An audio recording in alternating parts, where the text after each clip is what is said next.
का एक वीडियो देखा, उसमें बोल रहे थे कि उम्मीद नहीं था कि 3.5 लाख वोट लेकर आएंगे जयराम महतो, राहुल गांधी जी से बात करेंगे और उनको कांग्रेस में लेकर आएंगे और तमाम तरह की बातें जो आपको लेकर कहते हैं, इस पर क्या कहना चाहिए?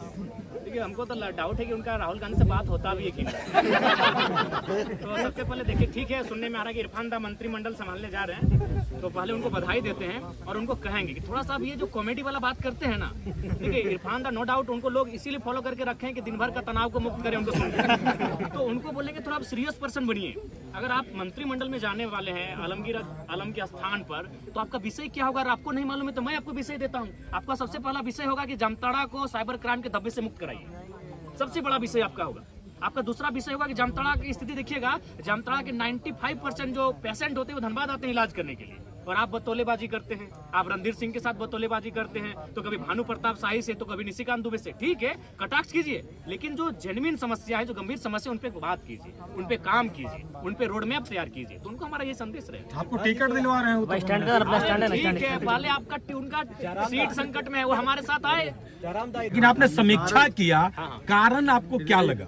देखिए, समीक्षा में कारण यही लगा कि इस बार जो देश का माहौल अभी भी इस बार रहा कि हम लोग देखिए, हम लोग वोट अपनी रास्ता कहाँ तैयार कर रहे थे। अगर मैं गिरिडीह लोकसभा की बात करूं तो 3.25 लाख से 3.5 लाख एनडीए वोटर है। एनडीए का प्रत्याशी कोई रहे, आपराधिक मामला रहे, वो अच्छा काम करे या ना करे, वो अगर पैराशूट से भी आए, अगर वो कन्याकुमारी और कश्मीर से भी अगर आके गिरिडीह में चुनाव लड़ता तो उसको 3 लाख 3.5 लाख वोट आते ही आते हैं। तो यानी एक वोट आपका था एनडीए का जो 3.5 लाख के आसपास खड़ा हो रहा है। प्रत्याशी से कोई मतलब नहीं, अच्छा है बुरा है, काम करे ना करे कोई मतलब नहीं है। और ठीक उसके उल्टा भी 3 लाख वोट खड़ा है कि हम एनडीए को नहीं देंगे। तो उन 3 लाख वोटों के बीच अगर जयराम महतो 3.5 लाख वोट कर ले आता है तो बहुत बड़ा कलेजा, जिगर और बहादुरी का काम है।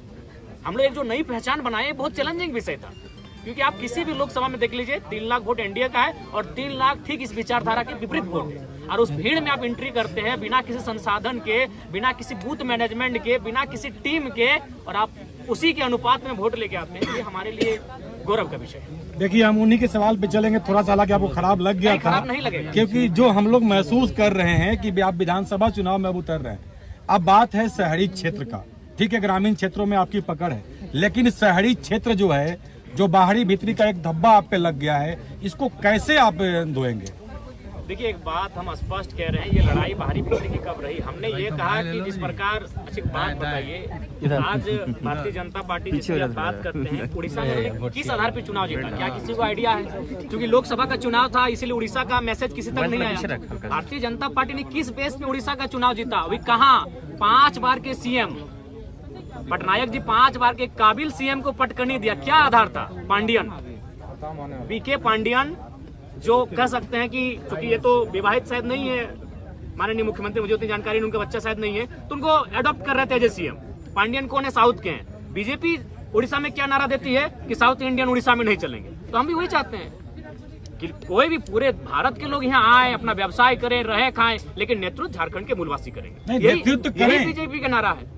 पब्लिक जनता को लेके आप क्या संदेश देंगे? जनता को हम स्पष्ट कहेंगे, बिल्कुल आप ये जो भाव उत्पन्न हो रहा है, चूंकि हमारे भी लोकसभा में ये आया था कि जयराम जीतेगा तो आपको बस में बैठ के घर जाना होगा, बिल्कुल ये गलत बातें हैं। आप जहां रहते हैं, वहां आप जिस नौकरी को करते हैं, आप जहां लीगली तरीके से रहते हैं, स्वागत है आपका। हमारे लोग भी लगभग 16 से 18 लाख लोग प्रदेशों में रहते हैं, ऐसा नहीं है ये केवल भरा में। लेकिन हाँ, नेतृत्व का अवसर इस राज्य के लोगों को मिले, ये सबको स्वीकारना होगा। टाइगर दा, एक सवाल है, गोमिया विधायक लंबोदर महतो बोल रहे हैं कि आप झारखंड मुक्ति मोर्चा के इशारे पे काम करते हैं। अच्छा, तो झारखंड मुक्ति मोर्चा के इशारे पे काम करते हैं, तो डुमरी में हमको 90,000 वोट कैसे आता? एक पीएचडी वाले व्यक्ति अगर इस प्रकार का बयान दे रहे हैं तो हमको लगता है उचित नहीं है। टुंडी में हमको 60,000 वोट फिर कैसे आ जाता? बेरमो जो महागठबंधन का सीट है, वहाँ हमको 50,000 वोट कैसे आता? बोलते उपचुनाव में जब कैसे सीट नहीं, हमने स्पष्ट कहा है कि हमारा पहला चुनाव किसी की मौत पे नहीं लड़ेगा। वहाँ स्वर्गीय जगन्नाथ महतो की मृत्यु हुई थी और हम लोग पहला चुनाव शुरुआत किसी की मौत से करें, ये हमारा, चूंकि हम लोग सिद्धांतिक पॉलिटिक्स करेंगे, चुनाव हार जीत से ऊपर। अगर हम लोग को केवल चुनाव ही फोकस होता तो मैं आपको बताना चाहूंगा, एक पार्टी ने तो हमको यहाँ तक कहा था कि अगर आप नहीं लड़ेगा तो देवेंद्र जी को मना दीजिए, आप एक लड़का हमको दे दीजिए चुनाव लड़ने के लिए, हम लोग को प्रत्याशी नहीं मिल रहा है। तो अगर हम लोग को सांसद बनना होता तो आज जयराम महतो के साथ आप नहीं बैठे होते, आज सांसद जयराम महतो के साथ आप बैठे होते, क्योंकि मुझे भी आइडिया है कि किस सीट को कौन निकाल सकता है। दोनों दलों ने हमें सीधा ऑफर दिया था, एकदम सीधा, दिल्ली से डायरेक्ट टेलीफोन था, एक से हमारा 18 मिनट टॉक हुआ था, एक से 4 मिनट 45 सेकंड टॉक हुआ था कि आप लड़िए हमारी और ऐसा नहीं कि आप एक सीट से, क्योंकि हम नेता नहीं रहे भैया, जनता का आशीर्वाद है, हम लोग जन नेता हैं। किसी सीट से चुनाव लड़ने का वादा रखते हैं, 4-5 सीटों से चुनाव लड़ने का वादा रखते हैं, और उन्होंने वही ऑफर दिया था कि आप गिरिडीह से लड़िए, आपका मन हो धनबाद लड़िए, आपका मन हो आप रांची चले आइए। इसी से जुड़ा हुआ सवाल है, गांडे से भी आप नहीं उतारे, आप मर्ज नहीं करेंगे अगर जीतते हैं चुनाव तो? जैसे देखिए नहीं, हम लोग हाथ जीत से ऊपर की पॉलिटिक्स करने के लिए आए हैं, कोई मर्ज नहीं करेंगे दादा। पोस्ट अलायंस पर जनता के राय के बाद हम लोग सोचेंगे, लेकिन मर्ज कहीं नहीं होगा, क्योंकि हम लोग एक ऐसी पॉलिटिक्स कर रहे हैं कि जहां हम लोग रुकेंगे आने वाली पीढ़ी वहां से स्टार्ट करेगी। देखिए पहले बात, अभी गिरिडीह अभी भी आप जाके देखिए, आप देवेंद्र दा का जहां कैंपेन वहां जाके देखिए, आज भी लोग अपने घरों में चावल इकट्ठा करके रखे हैं, आज भी लोग अपने घरों में आलू और प्याज इकट्ठा करके रखे हैं। उस विश्वास का कत्ल नहीं होगा दादा। चुनाव हार जाएंगे, क्या होगा? यहाँ जीने के लिए कोई थोड़ी आया है, लेकिन उन भरोसे के साथ उन भरोसे का कत्ल नहीं किया जाएगा। हम लोग सिद्धांतिक पॉलिटिक्स करने आए हैं। बोले तो अगर हमको अपनी महत्वाकांक्षा होती, हम संसद में होते। आज हम संसद में होते। जब 3.5 लाख वोट हम अकेले ला सकते हैं, अपने दम पर ला सकते हैं, तो दोनों पार्टियां हमें टिकट कर रही थी। आराम से एनडीए और यूपीए को चयन करते किसी सीट से और निकल जाते, संसद भवन में कमरा भी मिल जाता और झारखंड की समस्याओं को उस पार्टी से रख देते। लेकिन उस भरोसे का क्या होगा? जो 85 साल की बूढ़ी महिलाएं आज खाना नहीं खा पा रही हैं। हम कई बार उनसे मिलने गए कि अभी चुनाव बहुत है, हम लोग अभी 29 साल के आगे भी चुनाव लड़ेंगे। रो रही हैं, 5-6 साल की बच्चियां रो रही हैं कि नहीं कैसे हार गए टाइगर। तो उस भरोसे को हम लोग कहीं ना कहीं दरकिनार नहीं कर सकते हैं। सीपी चौधरी को मंत्रिमंडल में जगह नहीं मिला, उसका फैक्टर जयराम महतो को बता रहे हैं। देखिए उसका फैक्टर वो स्वयं है, इसलिए स्वयं है कि उन्होंने कभी नहीं कहा कि हम लोग उनका मुद्दा क्या होगा। उन्होंने एक ही चीज कहा कि जयराम से ऊपर है राम। और स्वाभाविक है, हम लोग इंसान है, राम जी हमसे ऊपर है, लेकिन क्या भगवान राम के नाम पर चुनाव लड़ना चाहिए? मुद्दे हैं लड़ने के लिए, आप उन मुद्दों पे लड़िए। अब तो मैंने राम को अल्लाह को दूर रखी राजनीति से। कब तक इस देश की राजनीति को यूं ही मतलब धार्मिक उन्माद में लोग रखेंगे? हम चाहते हैं कि पढ़े लिखे नौजवान जब आ रहे हैं राजनीति में तो कम से कम राजनीति को शुद्ध रखें। इनमें उनका स्वयं दोष है। अगर उनकी स्ट्रेटजी होती, अगर वो गाँव जाते हैं तो जयराम आते हैं क्यों रणभूमि में?